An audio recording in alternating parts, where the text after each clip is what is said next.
Assalamualaikum warahmatullahi wabarakatuh. Kembali lagi pada praktikum perencanaan dan pengendalian produksi. Kali ini saya akan menjelaskan pada modul 4 yaitu line balancing. Model ini digunakan untuk menyeimbangkan beban kerja pada jalur perakitan. Adapun data yang digunakan sesuai modul halaman 37. Selanjutnya kita bisa buka softwarenya. Kita klik OK. Kemudian pada modul, pastikan sudah tersetting pada assembly line balancing. Kita klik new. Title-nya bisa diisi sesuka hati kalian. Saya berikan contoh 1. Kemudian pada number of task-nya sebanyak 6. Dan time unit for task-nya dengan satuan second. Kemudian pada variable sebanyak 6 yaitu ABCDEF. Nah, ketika sudah pada tampilan seperti ini, perlu diketahui bahwa kita menggunakan metode longest operation time. Longest operation time ini, kita mendahulukan pekerjaan yang membutuhkan waktu yang paling panjang.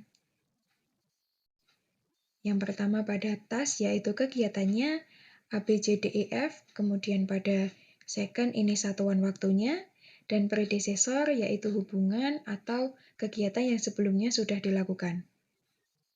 Kita masukkan datanya mulai dari cycle time sebanyak 10 second. Dan pada second atau pada waktunya kita isikan 1, 5, 2, 7, 3, dan terakhir 8. Tidak lupa kita harus mengisi juga pada predecessor 1 hingga predecessor 3.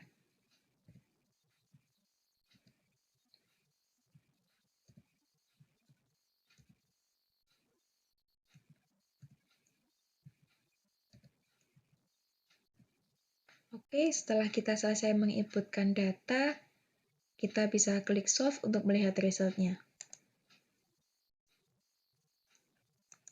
Baik, secara detail kita sudah melihat resultnya. Di sini ada number of station-nya ada 3. Kemudian pada cycle time-nya sudah diketahui sebesar 10 second. Minimal of station-nya ada 3. Actual of station-nya ada 3. Time allocated yang dari cycle time dikalikan station sebesar 30 second per cycle. Kemudian pada time needed yaitu 26. Kemudian idle time atau sisa waktu sebanyak 4, dan didapatkan efisiensinya sebesar 86,67%, dan balance delay-nya sebanyak 13,33%. Nah, dari result tersebut, kita bisa lihat precedence grafiknya. Nah, pada precedence grafiknya akan saya jelaskan melalui PPT sederhana ini. Bisa kita lihat pada contoh kasus 1 tadi, kegiatannya kita sesuaikan yang ada di modul. Untuk task A ini dan C tidak memiliki predecessor. Mengapa? Karena kegiatan A dan B adalah kegiatan yang dilakukan pertama karena tidak ada kegiatan sebelumnya. Berarti kita bisa letakkan kegiatan A dan B ini di depan. Setelah itu kegiatan C, di sini kita tahu bahwa kegiatan C memiliki satu predecessor yaitu kegiatan A. Kalau misalkan A selesai, baru kita bisa lanjut ke kegiatan C. Jadi A ini terhubung langsung ke kegiatan C. Kegiatan C dapat dilakukan ketika kegiatan A selesai. Ketika masuk ke kegiatan D, di kegiatan D masuk ada 2 predecessor yaitu A dan B. Berarti 2 kegiatan ini harus selesai terlebih dahulu, baru bisa mengerjakan atau ke kegiatan D. Nah, kita ke kegiatan E, predecessor-nya adalah kegiatan D. Nah, ketika kegiatan D selesai, maka kegiatan E baru bisa dilakukan. untuk kegiatan F, predecesornya yaitu kegiatan C, D, dan E. Maka kegiatan F hanya bisa dilakukan ketika kegiatan C, D, dan E telah selesai.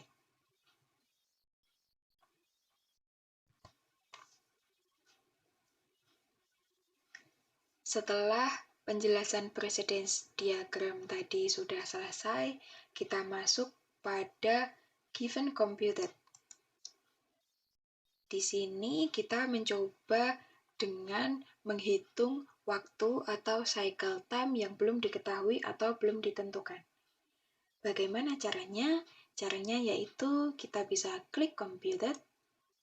Sesuai pada modul, kita isikan unitnya yaitu 2250 unit dan waktunya sebesar 7,5 jam. Untuk data mulai dari task, second, dan predecesornya sama ya teman-teman. Metodenya juga masih pakai longest operation time. Kemudian kita solve. Oke, sekarang kita bisa mendapatkan hasilnya. Nah, di sini diketahui cycle time-nya yang sudah dikalkulasi otomatis sebesar 12 seconds, kemudian minimal of station-nya masih 3, kemudian actual station-nya juga 3, time allocated atau alokasi waktunya seperti tadi masih dengan cycle time dikalikan dengan station sebesar 36 seconds per cycle. Dan waktu yang dibutuhkan sebesar 26 second per unit, serta idle time-nya atau waktu sisanya ada 10. Kemudian didapatkan efisiensi atau need per allocated sebesar 72,22% dan balance delay-nya sebesar 27,78%.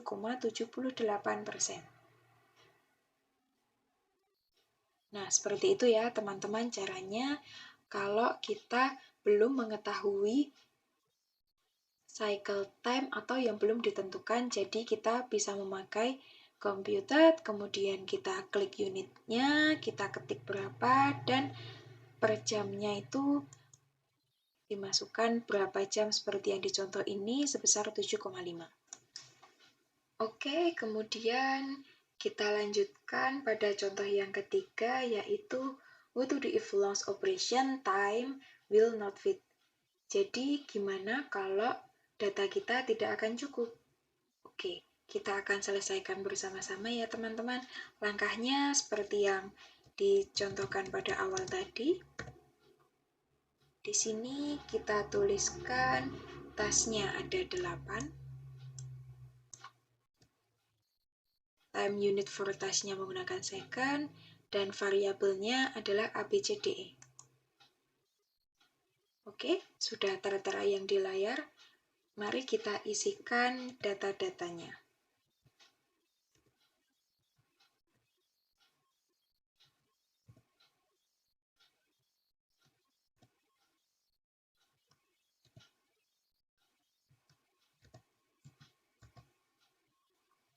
Jangan lupa kita juga isikan pada predecessor hingga predecessor 3.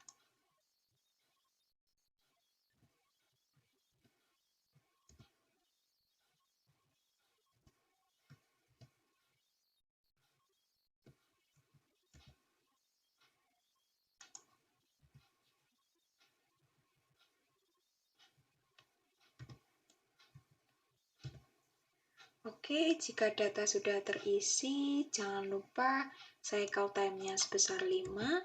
Kita masih menggunakan metode longest operation time. Ketika sudah cukup, oke, sekarang kita solve untuk melihat hasilnya. Dan dihasilkan cycle time-nya sebesar 5, kemudian minimal of station-nya sebesar 5, dan actual station-nya juga sebesar 5, serta time allocated-nya sebesar 25, time needed-nya sebesar 22, dan idle time sebesar 3, dan didapatkan efisiensi sebesar 88%, balance delay-nya sebesar 12%. Kita juga bisa lihat Precedence grafiknya mulai dari stasiun 1 hingga stasiun terakhir. Oke, bisa kita ketahui di contoh kasus 3 ini, cycle time-nya sebesar 5 ya. Nah, mulai dari stasiun 1 ini dengan tas A. Mengapa tas A duluan? Karena tas A tidak ada kegiatan atau tidak ada predecessor karena kegiatan yang pertama dilakukan. Setelah selesai kegiatan A, maka kita ke kegiatan C, D, dan E. Ketika kita memakai metode longest operation time, maka kegiatan yang paling panjang yaitu B, sebesar 5 detik. Tapi kenapa kita tidak bisa langsung memilih kegiatan B? Karena cycle time kita sebesar 5.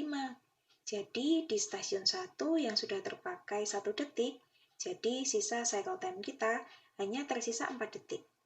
Berarti yang bisa masuk kriteria cycle time yang kita punya yaitu sebesar 5 detik. Nah, sisa waktu 4 detik yaitu kegiatan C, jadi hanya kegiatan C yang bisa dimasukkan ke stasiun 1. Nah, di stasiun 1 ini terdiri dari kegiatan A dan C. Jadi, ketika kegiatan A dan C, cycle time-nya ditambahkan yaitu 1 dan 4, yaitu sebesar 5 detik sesuai dengan yang kita punya. Dikarenakan stasiun 1 sudah terpenuhi, maka kita bisa lanjut ke stasiun 2. Pada stasiun 2 ini hanya ada kegiatan yang bisa dipilih yaitu B, D, dan E. B, D, dan E kegiatan yang memiliki waktu terpanjang yaitu B, sebesar 5 detik. Nah, dengan jelas B sudah masuk ke stasiun 2. Kemudian kita bisa lanjut ke stasiun 3. Karena tadi stasiun 2 sudah terpenuhi, maka stasiun 3 ini ada kegiatan E dengan waktu sebesar 3 detik. Dan D dengan waktu 2 detik. Nah, karena stasiun 3 ini cycle time-nya sudah habis, yaitu sebesar 3 ditambah 2 sama dengan 5. Maka kita bisa lanjut ke stasiun 4. Nah, di sini stasiun 4 ini yang baru bisa dipilih yaitu F.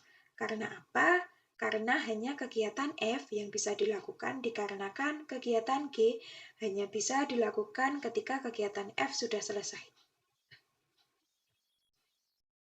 Karena BC-nya juga sudah terlaksana, jadi kegiatan F-nya sudah selesai. Nah, yang terakhir nih, di stasiun 4 pertama kali masukin kegiatan F yang mempunyai sisa cycle time-nya sebesar 4 second. Kemudian karena sisa 4, kita bisa masukkan ke G, ke stasiun 4. Nah, sisa cycle time F dan G yaitu sebesar 1 second. Sedangkan pada kegiatan H memerlukan waktu 3 second. Nah, H bisa kita masukkan ke stasiun 5 dan stasiun 5 memiliki idle time atau waktu sisa 2 detik dikarenakan kita punya cycle time sebesar 5 sedangkan di stasiun 5 hanya terpakai 3 detik. Baik, saya akhiri demo dari praktikum modul 4 line balancing. Apabila banyak kesalahan mohon dimaafkan. Terima kasih. Wassalamualaikum warahmatullahi wabarakatuh.